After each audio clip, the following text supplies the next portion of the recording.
ধানমন্ডি ৩২-এর ঘটনার পর, শান্তিপূর্ণ ঘটনার পর এই সরকারের ৬ মাসের মধ্যে অন্যতম একটা শ্রেষ্ঠ সফলতা আমরা দেখতে পেয়েছি। চারদিকে সুখবর, একের পর এক বিজয়, সামনে আরো ভালো কিছু আসছে। তার মধ্যে উদযাপন করার মতো একটা খুশির সংবাদ হচ্ছে, নানান গণমাধ্যম নানানভাবে এটা শিরোনাম করেছে। আমার কাছে ভালো লেগেছে ইনকিলাবের শিরোনামটা। বিতর্কিত নায়িকা শাওন গ্রেপ্তার। তো দর্শক, হুমায়ুন আহমেদের স্ত্রী শাওন গ্রেপ্তার, আসিফ নজরুলের আত্মীয়। এই বিষয়টা অত্যন্ত তাৎপর্যপূর্ণ। দেখেন ফেসিবাদ কিভাবে ফিরে আসে। ফেসিবাদ ফিরে সরাসরি আওয়ামী লীগ নামে আসবে না, বা আসার চেষ্টা করতেও না। তাদের কালচারাল উইং, কালচারাল ইনগ্রিডিয়েন্টস এগুলো ব্যবহার করে কিছুটা ফিরে আসার চেষ্টা করতো বা করেছে। এই জন্য দেখবেন লাস্ট 15ই আগস্ট রোকেয়া প্রাচীকে কিন্তু পাঠিয়েছিল। এই অভিনেত্রী, সুশীল, নিরপেক্ষ সাংবাদিক, শিল্পী, এদেরকে সামনে রেখে আওয়ামী লীগ ফিরে আসতো। ফিরে আসার সবচেয়ে মোক্ষম পদ্ধতি এটা। সংখ্যালঘু কার্ড খেলেছে দীর্ঘদিন। তো এই জন্যে, যেমন সংখ্যালঘু কার্ড কিন্তু ব্যর্থ, সংখ্যালঘু কার্ড এখন আর খেলতে পারছে না। চিন্ময় দাসকে গ্রেপ্তার করা এবং হজম করতে পারার মধ্য দিয়ে এই সরকার তাদের একটা ঐতিহাসিক সফলতা দেখিয়েছে যে আওয়ামী লীগ এবং ভারতের সংখ্যালঘু কার্ড খেয়ে দিয়েছে। চিন্ময় দাসকে হজম করতে পারার মধ্য দিয়ে একটা বড় সফলতা ছিল সরকারের স্থিতিশীলতার পেছনে। না, দুষ্কৃতিকারীদের সরকার পরোয়া করে না, তাদেরকে ছাড় দেয় না। একটা বার্তা, তুমি সংখ্যালঘু সেজে আওয়ামী লীগের দালালি করবা, ভারতের দালালি করবা, সরকার চুমু দিবে না, তুমি জেলের মধ্যে থাকো। এরপর কিন্তু সংখ্যালঘুদের নিয়ে বড় কোনো ঘটনা ঘটেনি, ওইখানেই শেষ। চিন্ময় দাস গ্রেপ্তার, আবার চিন্ময় দাসের এক সহযোগীও কিন্তু গ্রেপ্তার করেছে, রিমান্ডেও নেওয়া হয়েছে 2 দিনের। মানে সামনে সংখ্যালঘু কার্ড খেলার চেষ্টা যারা করবে, দেশকে অস্থিতিশীল করার চেষ্টা করবে, তুমি ধর্মীয় পরিচয় দিয়ে বাঁচতে পারবা না, কোনো লাভ নেই। এটা সোশ্যাল এস্টাবলিশড হয়ে গিয়েছে। এই জন্য কিন্তু ষড়যন্ত্র মোটামুটি থেমে গিয়েছে সংখ্যালঘুদের নিয়ে রাজনীতি নেই।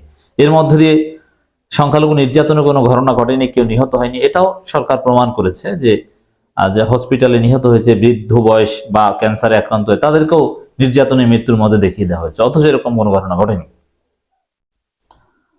শাওন গ্রেপ্তার, এটা মনে করি এই অন্তর্বর্তীকালীন সরকারের 6 মাসের অন্যতম শ্রেষ্ঠ সফলতা। শাওনকে গ্রেপ্তার করতে পারা। এই শাওন কিন্তু বেড়েছিল অনেক, বিভিন্ন ফেসবুক পোস্ট দিত, অন্য কিছু না। এটা একটা রাষ্ট্রবিরোধী ষড়যন্ত্র। এই ফেসবুক পোস্ট দিয়ে, শাওনের ফেসবুক পোস্ট ফেসিজমের বড় একটা উপাদান ছিল। ফেসিস্টরা অনুপ্রাণিত হতো, তারা আত্মবিশ্বাস খুঁজে পেত এবং তারা ভাবতো যে না, আমাদের পক্ষে লেখার মতো শাওনরা আছে, তারা লেখে, দাপিয়ে বেড়ায়, প্রকাশ্যে চলাফেরা করে, আবার আওয়ামী লীগের পক্ষে লেখে। এই বিপ্লবীদেরকে সন্ত্রাসী বলে, তাদেরকে পাকিস্তানের প্রেতাত্মা বলে। অতএব বাংলাদেশে আওয়ামী বয়ান আছে, থাকবে। ডক্টর ইউনূস ক্ষমতায়, হাসিনা পালিয়েছে, তাতে কি? আওয়ামী বয়ান আছে, এরকম একটা ভাইব কিন্তু আওয়ামী লীগের মধ্যে তৈরি হয়েছিল। কিন্তু না, ওইসব শাওন টাউনকেও সরকার ছাড় দেয়নি, গ্রেপ্তার করেছে। গ্রেপ্তার করার সিদ্ধান্তটা, এটা একটা যুগান্তকারী সফলতা। আমি মনে করি ধানমন্ডি 32-এর এই ঘটনা না ঘটলে, এই শাওনদের গ্রেপ্তার করার মতো ঘটনা ঘটতো না। আর শাওনদের গ্রেপ্তার করার মতো ঘটনা না ঘটলে আওয়ামী লীগ নানানভাবে এই কালচারালি অনুপ্রাণিত হয়ে এক পর্যায়ে পলিটিক্যালি অর্গানাইজড হতো।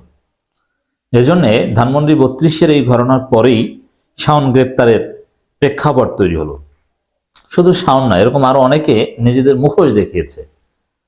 দেখ, কারা কবি, সাহিত্যিক, এই কালচারাল উইং, তাদের মুখোশটা স্পষ্ট হয়েছে। শাওনকে গ্রেপ্তারের মধ্য দিয়ে তাদেরকেও বার্তা দেওয়া হয়েছে। অতএব সামনে আরো অনেক শাওন ধরা পড়বে জালে। শেখ হাসিনা যত বাড়াবাড়ি করবে, আওয়ামী লীগ যত বাড়াবাড়ি করবে, তত শাওন গ্রেপ্তার হবে, আওয়ামী লীগ তত বেকায়দায় পড়বে। এবং আওয়ামী লীগের কবর তো রচিত হয়েছে, একেবারে নিশ্চিহ্ন হয়ে যাওয়াটা তত তাড়াতাড়ি হবে। এক পর্যায়ে দেখবেন যে দেশের ভিতরে আওয়ামী লীগের পক্ষে, ফ্যাসিজমের পক্ষে কেউ কলম ধরতে পারছে না। শাওন গ্রেপ্তারের মধ্য দিয়ে সেই পতন মুক্ত হবে। দেশের ভিতরে বসে এই ফ্যাসিজমের পক্ষে কেউ কলম ধরার সাহস পাবে না, আমরা বিশ্বাস করি। অনেক সাংবাদিক, লেখক যারা সফট আওয়ামী লীগের ছিলেন, দালালি করতেন, তাদের একটা শিক্ষা হয়েছে শাওন গ্রেপ্তারের মধ্য দিয়ে। জামাত শিবির বিজয় উদযাপন করুন। জামাত শিবির উপর আল্লাহর রহমত, আল্লামা সাঈদীর সব ভবিষ্যৎবাণী সত্য হচ্ছে, মুফতি আমিনীর ভবিষ্যৎবাণী সত্য হচ্ছে। দর্শক, আল্লামা সাঈদীর মৃত্যুতে এই শাওন কে নির্লজ্জ ফেসবুক পোস্ট দিয়েছিল, আপনাদের মনে আছে নিঃসন্দেহে। কি খুশি হয়েছিল, অথচ আল্লামা সাঈদীকে হত্যা করা হয়েছিল। এখন শাওনের কি করুণ পরিণতি, গ্রেপ্তার হয়েছে, আবার জনগণ, বিক্ষুব্ধ জনতা শাওনের বাড়ি পুড়িয়ে দিয়েছে। এরকম ঘটনা ঘটবে, বিপ্লবীদেরকে ফিরিয়ে রাখা যাবে না, কেউ ফিরাতে পারবে না। অতএব শাওনরা, আল্লামা সাঈদী বিদ্বেষীরা প্রত্যেকের হিসাব দুনিয়ায় পাবে ইনশাআল্লাহ। অতএব এই ধরনের ঘটনার পর, এই ধরনের গ্রেপ্তারের পর খুশি উদযাপন, বিজয় উদযাপন, মিষ্টি বিতরণ, এগুলো জায়েজ। জামাত শিবিরের লোকজন এটা করতে পারেন, কারণ শাওন যে কতটা ভয়ঙ্কর এবং নির্লজ্জ ছিল, এবং কোন রুচির, এটা ইনকিলাবের রিপোর্ট পড়লেই বোঝা যায়। সংরক্ষিত আসনে আওয়ামী হিন্দুত্ববাদী সংস্কৃতির ধারক বাহক, দেশের সংস্কৃতি অঙ্গনে পতিত শেখ হাসিনার অলিগার সেই মেহের আফরোজ শাওন অবশেষে ধরা খেয়েছে। চমৎকার শব্দচয়ন ইনকিলাবের। এর মানে শাওনকে, এই পরিচয়টা জনগণকে জানাতে হবে, হিন্দুত্ববাদী সংস্কৃতির ধারক বাহক, শেখ হাসিনার সাংস্কৃতিক অলিগার, সংরক্ষিত মহিলা আসনের এমপি প্রার্থী ছিল। অতএব কেউ সুশীলগিরি দেখাবেন না, একজন শিল্পীকে গ্রেপ্তার করেছে না, একজন রাষ্ট্র বিরোধী আওয়ামী একজন দোসরকে গ্রেপ্তার করা হয়েছে শিল্পী রূপে। আপনি করবেন আওয়ামী লীগ, আর আপনাকে আওয়ামী লীগ বলা যাবে না, বলতে হবে শিল্পী। সে ফাজলামি বন্ধ করেন, এগুলো চলবে না। সংরক্ষিত আসনে আওয়ামী লীগের সাবেক এমপি তাহুরা আলীর কন্যা অভিনেত্রী মেহের আফরোজ শাওনকে রাষ্ট্রবিরোধী ষড়যন্ত্র অভিযোগ গ্রেপ্তার করেছে ঢাকা মহানগর গোয়েন্দা পুলিশ ডিবি। গত বৃহস্পতিবার সন্ধ্যায় রাজধানীর ধানমন্ডি থেকে আটক করা হয় বান্ধবীর পিতা এবং নিজের পিতার চেয়ে বয়সে বড় কথাশিল্পী হুমায়ুন আহমেদকে বিয়ে করা শাওন বিতর্কিত ব্যক্তি হিসেবে চিহ্নিত। ইনকিলাবকে ধন্যবাদ জানাই এইভাবে তাকে উপস্থাপন করার জন্য। কি নোংরা! বিতর্কিত অভিনেত্রী শাওনকে গ্রেপ্তারের কথা জানিয়ে ডিএমপি ডিবি প্রধান রেজাউল করিম মল্লিক বলেন, শাওনকে জিজ্ঞাসাবাদের জন্য ডিবিতে আনা হয়েছে। তিনি রাষ্ট্রবিধি বিভিন্ন কার্যক্রম পরিচালনা করেন। এই সময় যাই হোক, এটা শাওনকে গ্রেপ্তার করেছে এবং তাকে হজম করতে হবে। তারপরে তার যে বাড়ি রয়েছে, সে বাড়িতে বিক্ষুব্ধ জনতা আগুন জ্বালিয়ে দিয়েছে এবং তার সম্পর্কে তথ্য আপনাদেরকে জানাই দর্শক। তিনি জামালপুর 5 সদর আসন থেকে জাতীয় সংসদ নির্বাচনে আওয়ামী লীগের মনোনয়ন প্রত্যাশী ছিলেন। শাওনের মা বেগম তহুরা আলী 1996, 2001 এবং 2009 থেকে 2014 মেয়াদে আওয়ামী লীগ সংরক্ষিত নারী আসনের সংসদ সদস্য ছিলেন। শাওন নিজেও দলটি সংরক্ষিত নারী আসনের মনোনয়ন প্রত্যাশী ছিলেন। এর মানে পিওর আওয়ামী লীগ পরিবারের এবং এমপি হতে চাওয়া লোক।